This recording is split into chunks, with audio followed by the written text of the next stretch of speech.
When the pandemic hit last year, thousands of Canadians' flights were disrupted or cancelled, but it took more than a year for Bobby Jaswal to get a refund from Air Canada.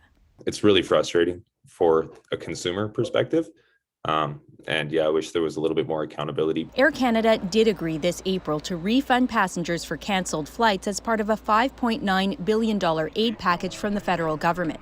But for their U.S. flights, the U.S. Department of Transportation says refunds have taken too long. So after more than 6,000 consumer complaints, it's seeking a $25.5 million U.S. penalty for what it calls extreme delays. They're sending a very strong message to all the commercial aviation, all the airlines, whether American or non, don't do this again or we will come after you and punish you financially. In a statement, Air Canada said it believes the department's position has no merit and said it remains firm on its position and will vigorously challenge the proceedings. We were supposed to fly with Air Canada from Vancouver to Anchorage. Dushan Fayesh got money back through his bank, not the airline, and filed a complaint to the Canadian Transportation Agency and the U.S. Department of Transportation.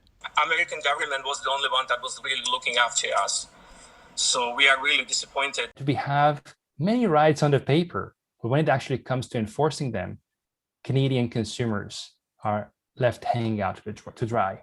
This air passenger rights advocate says Air Canada should face consequences here, too. It is one of those cases where the Canadian government missed that lesson, so therefore that lesson is coming from the U.S. government. In a statement, the Canadian Transportation Agency says it doesn't have the authority to establish a minimum obligation for all airlines when it comes to cancellations outside of an airline's control. But it says eligible customers can still apply for refunds from Air Canada for a few more weeks. Alison Northcott, CBC News, Montreal.